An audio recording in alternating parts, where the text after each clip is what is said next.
Keberhasilan itu bukan karena kau sudah bisa menjadi orang kaya. Keberhasilan itu karena kau sudah bisa menjadi orang baik. Ini bapak saya. Halo film lovers, sudah nonton film Toba Dream? Film ini berlatar belakang tentang kisah cinta antara seorang ayah dengan anak-anaknya dan juga kisah cinta dua insan manusia. Cinta yang kadang tersesat dalam menemukan kebenaran. Seperti Sersan Mayor TB yang mendidik anak-anaknya layaknya pasukan tempur karena cintanya yang luar biasa kepada anak-anaknya. Maka ketika Ronggur, anak sulungnya menjadi pemberontak dalam keluarga, terjadilah konflik mendalam antara ayah dan anak ini.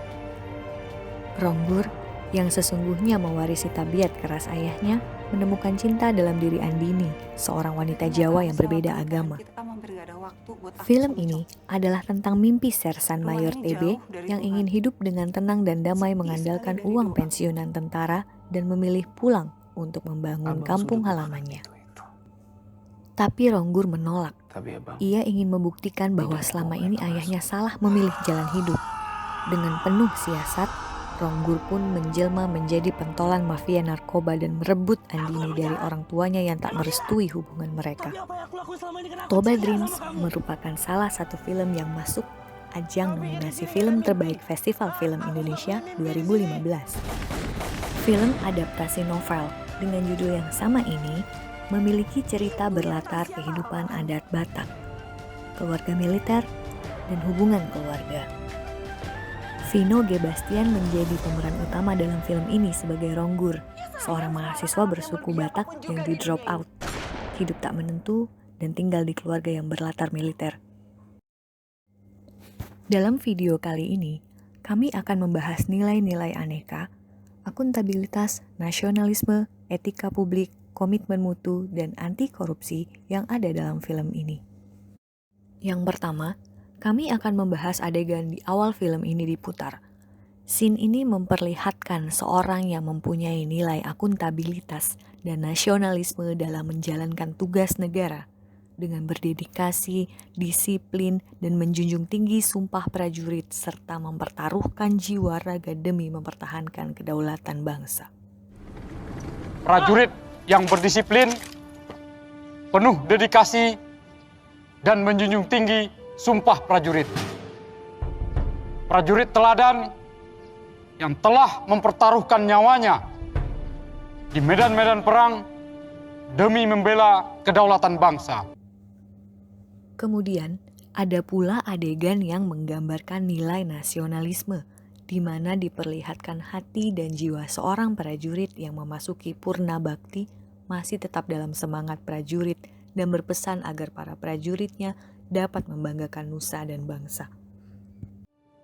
Sersan Mayor TB, saya mewakili TNI Angkatan Darat dan Korps Kavaleri mengucapkan selamat menjalani masa pensiun.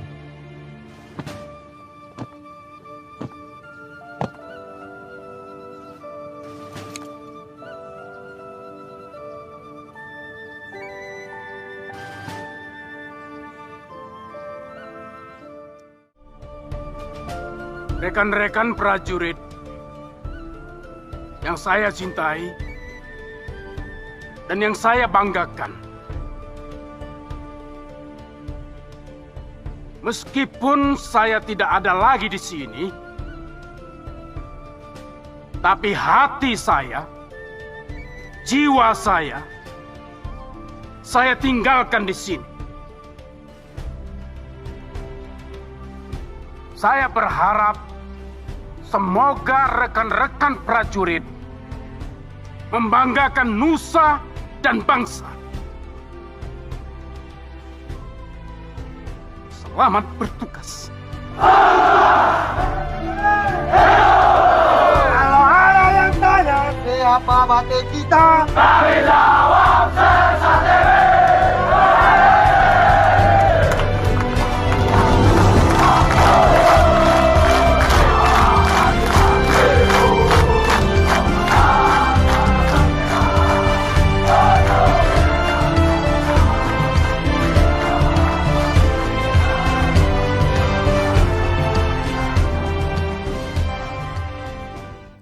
Pak TB Silalahi tidak mau mempergunakan rumah dinasnya untuk dijadikan tempat tinggal setelah pensiun.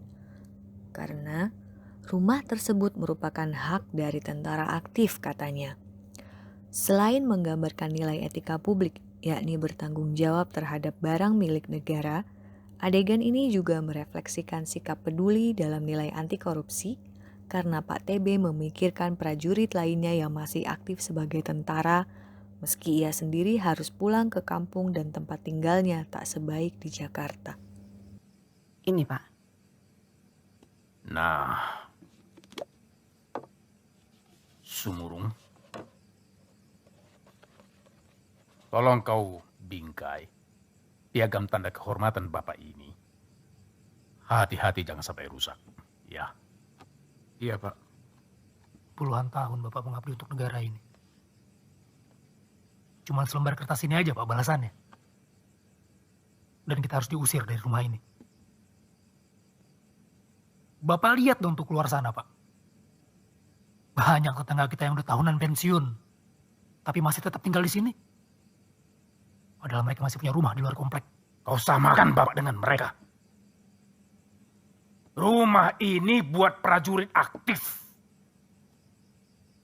Bukan untuk pensiunan. Kalau semua asrama ini dipenuhi oleh pensiunan, sedangkan prajurit aktif tersebar di mana-mana, lalu bagaimana kalau negara dalam keadaan tidak aman? Selanjutnya, adegan ini memperlihatkan di mana seseorang menyambut orang lain yang dalam hal ini adalah customernya dengan hormat. Perlakuan ini perlu diterapkan ASN dalam menjalankan fungsinya sebagai pelayan publik. Minimal memberikan salam kepada masyarakat dengan rasa hormat, tulus, sopan, dan santun. Sore Om, Tante.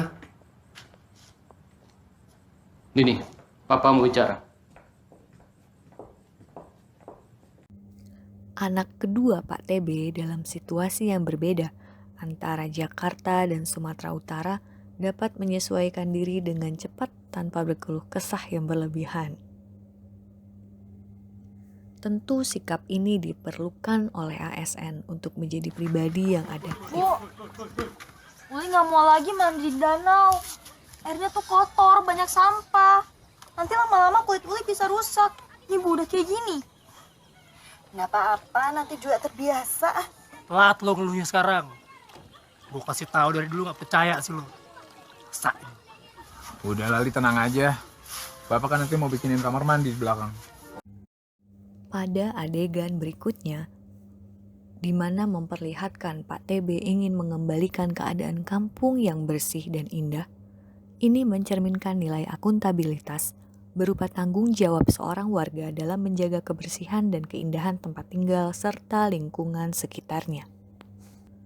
Adegan di mana Pak TB mengajak warga sekitar untuk merubah sikap warga ke arah yang lebih baik dengan mengajak warga laki-laki untuk pergi ke ladang dan tidak membiarkan hanya para istri yang bekerja di ladang, merupakan perwujudan dari sikap berlaku adil.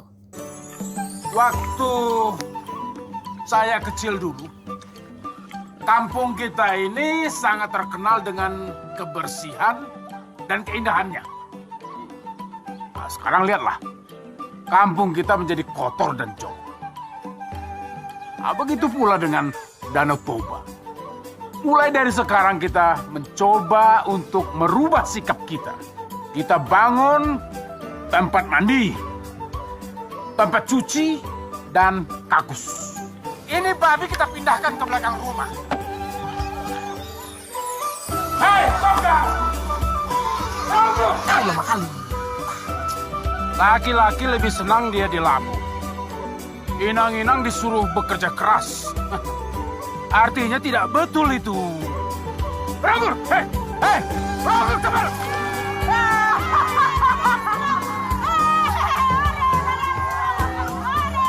Rasakan kau! Maju ke adegan berikutnya, adegan ini memperlihatkan di mana seorang ayah ingin memberikan yang terbaik kepada anak-anaknya sebagai pertanggungjawaban seorang ayah terhadap masa depan anak-anaknya. keluar dulu sebentar. Jangan malu. Ronggur, sebentar. Bapak perlu bicara sama kalian semuanya. Besok-besok aja lah, Pak. Nanti. Ini penting tentang masa depan kalian semua. Nah, adegan selanjutnya ini yang tidak patut untuk ditiru. Adegan ini menunjukkan akibat dan bahaya korupsi yang dapat menghancurkan hidup keluarga terdekat dan mempermalukan setiap anggota keluarga kepada masyarakat. Nilai anti korupsi berupa kejujuran dalam menjalankan wewenang dan tugas negara sangat diperlukan dalam menghindari godaan untuk melakukan tindakan korupsi.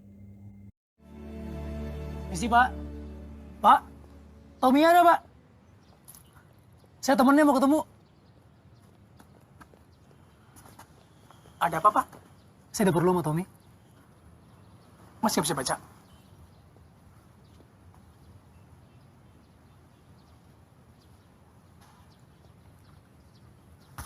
Makasih, Pak.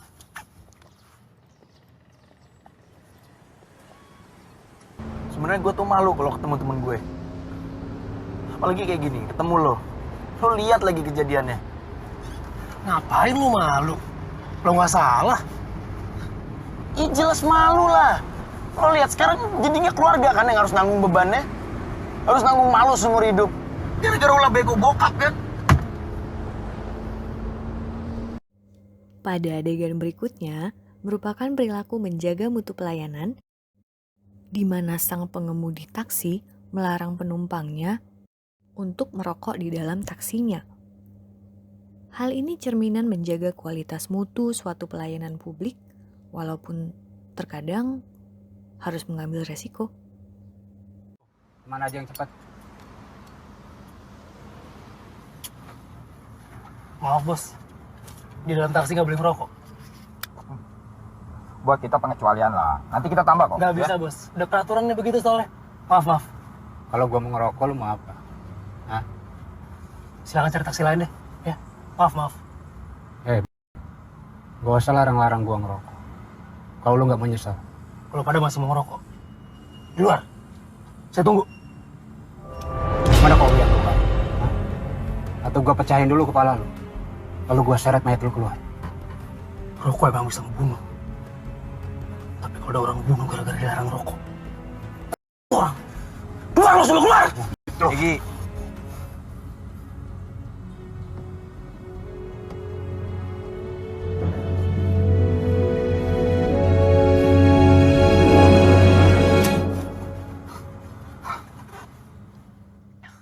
Nah, adegan ini merupakan contoh perilaku berani menolak pemberian berupa uang atau hadiah yang diperuntukkan untuk melanggar aturan dan kemungkinan pelanggaran hukum.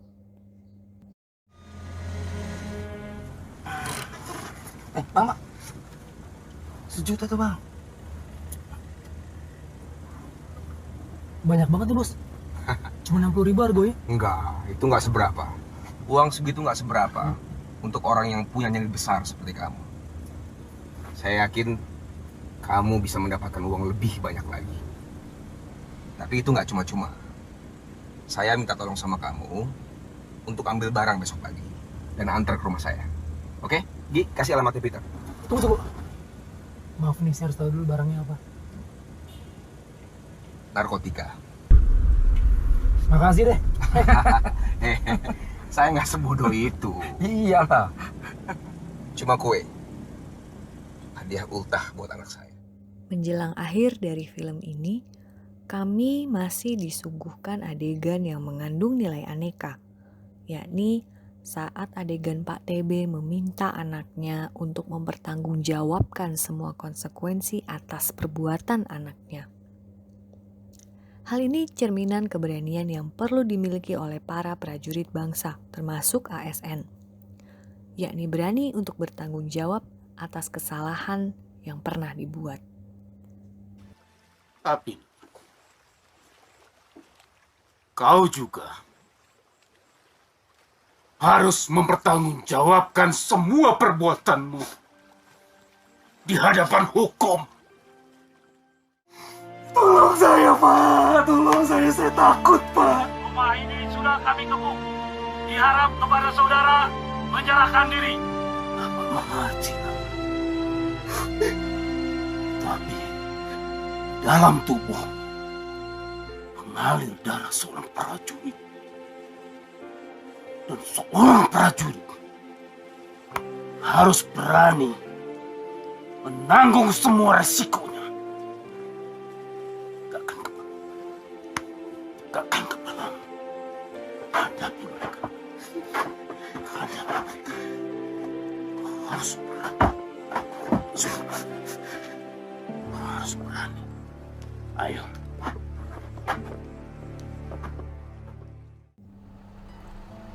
Oke, film lovers. Sekian dulu pembahasan nilai aneka pada film Toba Dream. Semoga kita bisa mengambil hal-hal baik dari film ini dan menjadikan teladan bagi diri kita sebagai anak bangsa Indonesia. Salam aneka. Terima kasih.